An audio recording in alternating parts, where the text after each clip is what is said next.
Hello, everyone. I hope you will support the discussion in the comments and tell me what you would do if you found yourself in the situations I am going to talk about today. I live in a quiet little town and have never had any issues with my neighbors until my neighbor, who I'll call Karen, suddenly became unrecognizable. We used to have a pretty decent relationship. We'd exchange a few words when I was out walking my dog, things like that. But last summer she stopped saying hello, barely went outside, and when she did, she made it clear with her body language that she didn't want to talk to anyone. Now, let's get to the point. I love cooking outdoors. I'd even call it my hobby.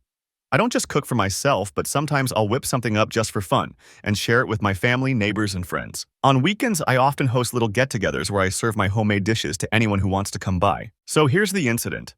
I was grilling as usual when I suddenly heard someone calling out to me. "Excuse me, sir." It was Karen shouting from behind my fence. I greeted her but stayed focused on the food because I didn't want to mess up what I was cooking. To my surprise, Karen kept shouting, "Actually, you're not allowed to be cooking here. Haven't you read the rules? It's way too early for this." Now, to be clear, I was 99% sure I wasn't doing anything wrong. I knew I had every right to be cooking on my property.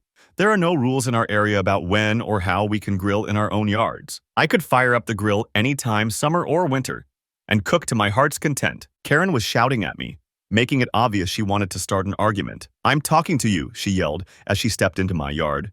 She walked onto my property like she had my permission, or like she was family and had the right to be there. At that moment, I fully turned to her and calmly told her, "This is my property, my yard, my grill, and I'm not breaking any rules. I'm going to keep cooking, and you need to leave my property now." Her face changed instantly. She quickly stormed off my property and stood on the sidewalk in front of my house. I thought for a moment that she might actually leave me alone, but then she started shouting again. "This is disturbing my peace, my peace. You've got 3 minutes to stop cooking and go inside, or I'm calling the police, and they'll explain to you that you're not allowed to grill right now." I told her she could do whatever she felt was necessary, but I was confident that I was in the right. Right then and there, she whipped out her phone and called 911. I could hear her over-dramatizing the situation, and it was honestly laughable. I couldn't help but chuckle to myself because the story she was telling the dispatcher was worthy of a Hollywood script. Not even 10 minutes later, 2 police cars pulled up in front of my house. I was shocked. 2 cars? I don't know exactly how it works or what their protocols are, but I always thought they'd only send that many units if something serious was going on, not for a neighborly dispute over a grill. The first thing the officers heard as they stepped out of their cars was Karen's screeching voice. She was yelling about how awful I was, but the officers just calmly approached me, and we had a respectful conversation. I explained to them that I was simply grilling on my own property. They asked for more details, and I gave them the full story. Karen was listening to everything, and it became clear to her that things weren't going in her favor. She started screaming even louder that I needed to be arrested. She tried changing her tactics one after the other, but the officers eventually explained to her that she had made a false report and that I hadn't done anything wrong by using my grill. They told her that if she didn't calm down, they'd have to take action. Of course, Karen didn't calm down. Before she even realized what was happening, they had her in handcuffs. She was fined and brought to court for making a false report. A month after her release, she moved out. Before the next story, I would like to ask you to like this video and subscribe to my channel. Let's move on to the next story. I grew up under the shadow of a mother who seemed more consumed by her own agenda than by the well-being of her children. When I was just 2 years old, my baby brother Luke was born. Like many toddlers, I struggled with the arrival of a sibling, acting out in ways that likely frightened those around me. However, as I grew older, my grandparents, Grandpa Joe and Grandma Rose, taught me the importance of kindness and love towards Luke, and I gradually changed my behavior. Despite my efforts, things didn't improve much at home. My mother, Karen, viewed me as a burden, an unwanted presence overshadowed by her new child. She dismissed me as a difficult child, deeming herself a better parent to Luke and neglecting me emotionally and physically. This led to her making the crucial decision to send me away to live with Grandpa Joe and Grandma Rose. In her eyes, I was just old news compared to her latest addition to the family. As time passed, our family dynamics became even more complicated. My parents divorced, and Karen remarried a man named Tom. At that point, I was 13, Luke was 11, Lily, my half-sister, was just a toddler at 1.5, and Sam, my half-brother, was newly born. Tom, my stepfather, had a harsh approach to parenting. I was at that age where rebellion and questioning authority were natural, and Tom didn't handle it well. Whenever I showed any sense of individuality or tried to question something, he would physically punish me. Sometimes, he would even do this in front of Karen. who remained indifferent to the situation. This relentless abuse became the catalyst for my desire for revenge. At 13, I was already mentally scarred from the constant beatings and physical abuse. A pivotal moment occurred when I was 11. A heavy bookcase fell on me. At the time, I couldn't conceive of what form my revenge might take, so I decided to bide my time, waiting until the moment was right. This marked the beginning of what I considered my plan for retribution. Karen's mistake, one, had been set into motion. Moreover, Karen and Tom refused to contribute to household chores. They left all the work to us, the children and the grandparents. During weekends, when Grandpa Joe and Grandma Rose were away visiting Grandma's mother, Karen and Tom expected us to handle all the cleaning and maintenance tasks.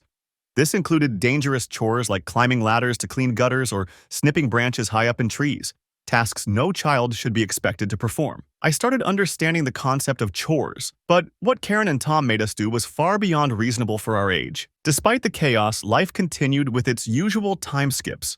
Moments that didn't always make sense but were crucial for shaping the events that followed. By the time I was 14, the family had expanded and strained under the weight of these unresolved tensions. Karen would leave Lily in our care while she indulged in her own interests, primarily video games. Tom allowed us to watch games but never let us play without his supervision. It was during one of these supervised gaming sessions that Lily went missing. As I sat there engrossed in the game, a sense of unease crept over me. "Where is Lily?"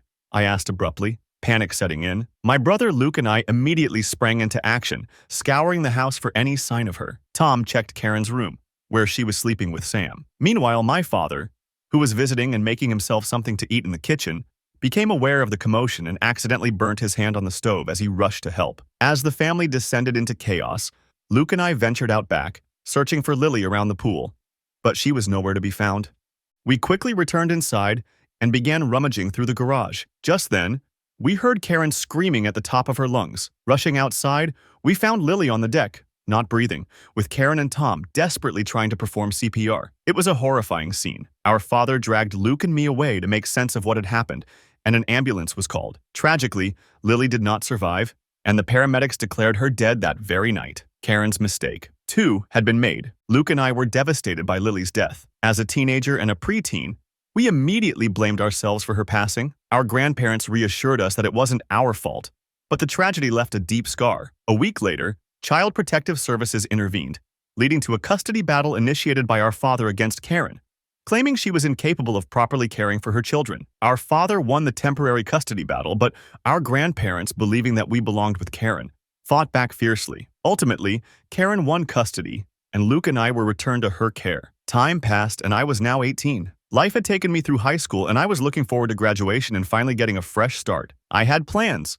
dreams of leaving the turbulent household behind and making something of myself. Luke, on the other hand, was 15 and had just suffered an injury that would change everything. He had gotten into a fight at school, breaking his finger in the process. The injury required surgery, and he had pins and screws put in to fix the damage. Naturally, this led to him being prescribed some serious pain medication. It was Karen's responsibility to monitor his doses, ensuring that nothing went wrong. But as had become a pattern in our lives, Karen dropped the ball, and this time, it would cost Luke his life. One day, my grandfather picked me up from school. He had a solemn look on his face, one that made my heart sink instantly. As we drove back to the house, an eerie silence hung in the air. When we arrived, I saw paramedics outside. My stomach dropped as I watched them wheel a stretcher out of the house, a body bag on top. I could barely process what I was seeing. Luke had overdosed on the pain medication Karen was supposed to be monitoring. He was gone. At that moment, my world collapsed. Luke, my brother, my companion through all the chaos, was dead at the age of 15. The grief was overwhelming, but beyond that,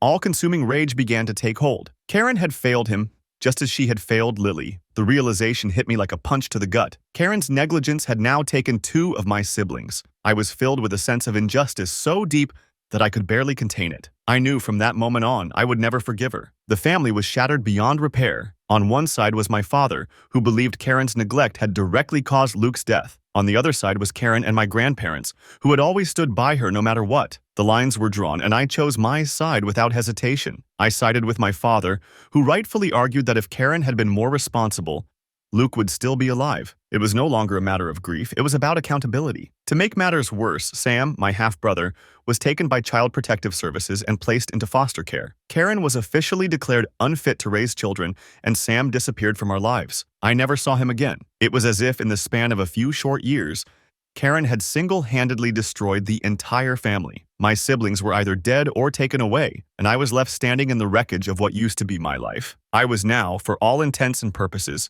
an only child. With Luke's death, the final straw had been broken. Any remaining feelings of familial loyalty or compassion I might have had for Karen were obliterated. She had taken my siblings from me, and I was determined to make her pay for it. This wasn't just about anger anymore. This was about revenge, and I wasn't going to let her off the hook. My grandfather, the one constant source of love and stability in my life, had always been too kind for his own good. He had raised me, cared for me, and taught me more than Karen ever had. But even he couldn't stand up to Karen's manipulative ways. After the deaths in the family, Karen preyed on his kindness, using it to get what she wanted. My grandmother, who had been devastated by the losses, simply deferred to his judgment in everything. It was like watching a puppet show, with Karen pulling the strings. This is when I started to actively work against her. Every time Karen tried to manipulate my grandparents, I would challenge her. I would argue with her in front of them, making sure she had to fight for everything she wanted. I didn't care if I lost the arguments. What mattered to me was that I could see the frustration in her eyes. I wanted her to feel the discomfort, to know that I was there, always watching, always meddling. I wanted her to snap, to lash out and give me a reason to retaliate, but she never did. Instead, she would break down crying, and I knew I was getting to her. Then, luck came my way. Karen had an accident at work, slipping and herniating a few of her discs. The injury left her with chronic back pain, and when I heard the news, I couldn't help but grin. It was the perfect opportunity. She was physically weakened, and that meant she was vulnerable. At the same time, Tom had been arrested for doctor shopping, a scheme where he went to multiple doctors to obtain prescriptions for the same drugs. Karen, fed up with him, filed for divorce while he was in jail. It was a tumultuous time for her, and I was ready to capitalize on it. When she came home from the hospital after her back injury, I began hiding her pain medications around the house. Sometimes I would even throw them away. I wanted her to suffer. Every time she winced in pain or struggled to get through the day without her meds, I felt a sense of satisfaction. This was my revenge, and it was sweet. The final blow came a few months later when Karen got into a car accident while under the influence of her pain meds. The police charged her with a DUI, and she was sentenced to 6 months in jail. The day I got that news, I laughed. Karen was behind bars, and I felt like I had won a small victory. But this was just the beginning of my long-term plan for retribution. Time moved forward, and life took several turns I hadn't anticipated. After Karen was released from jail, a few years slipped by. She ended up living with us again, me and my grandparents. By this time, I had taken a year off after high school and was gearing up to start college. Grandpa Joe and Grandma Rose offered me a deal. As long as I was working and attending school, I could live with them rent-free. It was an offer too good to refuse. During Karen's time in jail, I had made some changes around the house. I moved all her belongings into storage and converted her old room into mine. My previous space became a makeshift gaming room, a small sanctuary where I could escape. When Karen returned, she had no choice but to sleep on the couch. The discomfort was evident every morning when she struggled to get up, her bad back protesting against the unforgiving metal bars of the sofa bed. I took a certain grim satisfaction in her discomfort. It was petty, perhaps, but it felt like a small victory. Karen's health continued to decline. She made a series of poor choices that exacerbated her back issues. Desperate for relief, she convinced my grandparents to help her obtain pain medications through questionable means. She would make contact with dealers, and Grandpa Joe and Grandma Rose would provide the funds. I was vehemently opposed to this arrangement. I warned them repeatedly about the legal risks, emphasizing that if they were caught, they could all face serious consequences. Grandpa Joe seemed to understand, but Grandma Rose couldn't resist Karen's manipulative pleas. She felt compelled to take care of her little girl, often guilting Grandpa Joe into compliance. Feeling helpless but unwilling to let this continue unchecked, I took a drastic step. I anonymously tipped off the local authorities about the illegal activities happening under our roof. I hoped this would put an end to the situation, but unfortunately, nothing came of it. No arrests were made, and the illicit activities continued. It was a setback in my plans for justice, but I wasn't ready to give up. Meanwhile, I continued my subtle acts of sabotage. I would hide Karen's medications around the house or dispose of them entirely. It was a small way to exert control, to make her life a bit more difficult. Childish, perhaps, but it gave me a sense of agency in a situation where I often felt powerless. Then came the final turning point. I was now 31 years old. 13 years had passed since Luke's death, and the weight of those years hung heavily on me. Grandpa Joe had passed away the previous year, leaving a void that could never be filled. I had been saving money diligently from various jobs and small inheritances from other relatives who had passed. The plan was to start anew, away from the shadows of my past. One day I went to visit Grandma Rose. She wasn't doing well. The loss of Grandpa Joe and even her beloved dog had taken a toll on her health. As we sat in the living room discussing plans for her to move into a retirement home, Karen emerged from the hallway.